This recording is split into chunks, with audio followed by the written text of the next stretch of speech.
Donc, sans plus tarder, on attaque la contradiction 4. La contradiction 4 dit, Dieu a envoyé son prophète menacer David avec combien d'années de famille? Petit 1, 7, selon 2 Samuel 24, verset 13, ou 3, selon 1 Chronique 21, verset 12. Alors, comme vous pouvez voir, les éléments sont les mêmes. Je ne vais pas lire, mettez pause, vous pouvez lire le verset.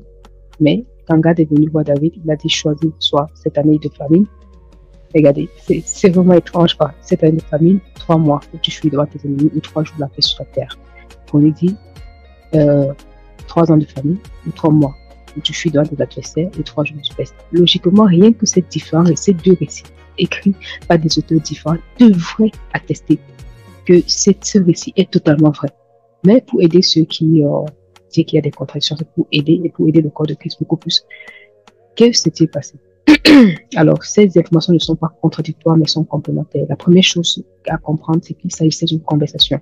Et quand on parle d'une conversation, on parle des clichés. OK? On parle des clichés que chacun va noter dans la conversation. La conversation, c'est un peu comme un film que vous racontez. D'accord? On ne parvient jamais à le dire intégralement, exactement tous de la même manière. Mais on peut. Mais ce que chacun a retenu, si on le colle, on parvient à obtenir à peu près l'entièreté de l'événement. Donc, la première chose qu'il faut savoir, c'est qu'il s'agit d'une conversation. OK? Et dans cette conversation-là, il y a deux éléments qui ont été relevés de manière différente par les différents auteurs. La première, c'est quoi? C'est que le livre de Samuel nous parle de 7 ans. Le livre de Chroniques nous parle de 3 ans. Que s'est-il passé? Alors, je vais remonter rapidement pour expliquer au temps de Moïse, quand il devait entrer dans la terre promise, Dieu lui avait donné une instruction précise. Lorsque le peuple va entrer, ne faites pas alliance avec les populations qui sont sur le territoire que je vous donne de posséder. Pourquoi? Parce que l'adoration de leur Dieu deviendrait alors un piège pour vous. D'accord? Alors,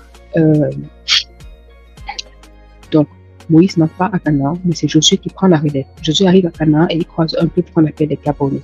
Les Gabonais viennent avec nous pour pouvoir faire alliance avec Josué. Je ne passe pas ces détails, ils obtiennent alliance.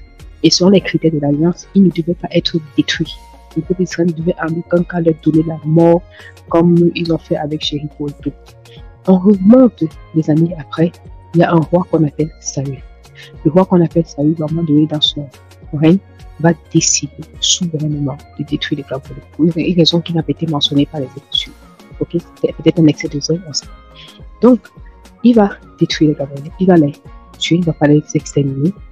Et son successeur, David. Donc, David, en son temps, va connaître 3 ans de famille. Donc, les expressions de Gad remontent à ça. Ok? Alors, on est dans 2 Samuel 21, verset 1. Il y eut du temps de David une famine de 3 années, année après année. David chercha la face de Yahweh et Yahweh lui dit, c'est à cause de Saül, de sa maison de sang, parce qu'il a fait mourir les Gabonites. Alors, je m'en tiens juste à la première phrase. Il y eut au temps de David 3 années de famine, année après année. Ça veut dire que David a passé 3 ans révolus, d'accord, totalement accompli dans la famine. Donc, David passe déjà 3 ans totalement accompli dans la famine. Et David se trouve donc dans la 4e année. Et c'est donc dans la 4e année que David décide de chercher la face de Yahweh. Il lui dit, en fait, c'est parce que Saül a tué les Gabonites. Et après, David va partir voir les Gabonites pour savoir ce qu'il faut faire pour pouvoir réparer la situation. Donc, on a donc 3 ans de famille. Autant David, plus 1 an dans laquelle il cherche Yahweh, on est à 4 ans. Alors, il se trouve maintenant que David va dénombrer le peuple sans qui a déplu à Dieu, qui était une initiative de Satan. Maintenant, quand le prophète Gad vient parler à David, il dit choisis pour toi 3 ans de famille. Il a vraiment dit 3 ans. Ok? Et dans la conversation, David a ressorti le fait que ça fait 3 ans, plus 3 ans, plus 1 an. Donc, en gros, Gad lui dit choisis 7 ans de famille. Donc, en tout, dans ton règne, tu vis 7 ans de famille. Ou la suite, c'est des 3 mois où tu prends la fuite devant tes ennemis, 3 jours de la peste. D'accord? Donc, c'était une conversation. Donc, David, les 7 ans montrent la totalité de la famille que David devait vivre en son temps.